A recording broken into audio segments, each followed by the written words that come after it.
My name is Eli Sharabi. I am 53 years old. I've come back from hell. I've returned to tell my story. I used to live in Kibbutz Be'eri with my British-born wife, Liane, and my daughters, Noya and Yahel. It was a beautiful community. We were all passionate about creating the best life for our children and for our neighbors. Liane and I was married for 23 years and had two wonderful daughters and the dog Mocha. On October 7, my heaven turned to hell. Sirens began. Hamas terrorists invaded, and I was ripped away from my family, never to see them again. That morning, after the sirens began, I tried to reassure Liane. The army will come. They always come, I told her, but they didn't. The terrorists infiltrated our community. The terrorists broke down our door. The dog barked, and the terrorists opened fire. My wife and I threw ourselves over our daughters, screaming for them to stop. They dragged me away as I called out to my girls, "I will be back." I had to believe that. I didn't know I should have said goodbye forever. Outside, my peaceful home was gone. Over 100 terrorists were laughing, celebrating, filming themselves in our gardens. They beat me as they dragged me towards Gaza. My ribs were bruised. My face was swollen. And when we reached the border, a mob of civilians trying to lynch me. They pulled me from the car, but the terrorists rushed me away into a mosque. I was their trophy. For 491 days, I was kept underground in Hamas terror tunnels, chained, starved, beaten, humiliated. The chains they kept me in tore into my skin from the moment I entered until the moment I was released.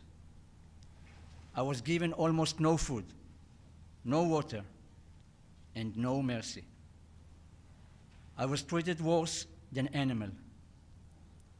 I was fed a piece of pita a day, maybe a sip of tea. I had to beg for food, beg to use the bathroom. Begging became my existence. And through it all, I held on to the hope that I would see my family again. When I was released on February 8, 2025, I weighed just 44 kilos. I had lost over 30 kilos. I arrived home and they told me my mother and sister were waiting for me. I said, "Get me my wife and daughters." And that was when I knew. They were gone. They had been murdered. My brother Yossi was murdered in captivity. He is still being held in Gaza, denied the dignity of burial. Just before my release, Hamas took pleasure in showing me a picture of my brother Yossi. They told me he was dead. It was like they had brought a massive hammer down on me. I refused to believe it. Where was the Red Cross when we needed them? Where was the United Nations? 491 days of torment, 491 days of starvation, of being chained underground. And no one came. No one in Gaza helped me. The civilians saw us suffering, and they cheered our kidnappers. They were definitely involved. I'm here today because I survived. But survival is not enough. Not when 59 hostages are still there. I was freed less than 6 weeks ago. I've come here to be the United Nations with a simple message. Bring them all home. I met President Trump at the White House and thanked him for securing my release and many others. I appreciate his efforts to free those still held.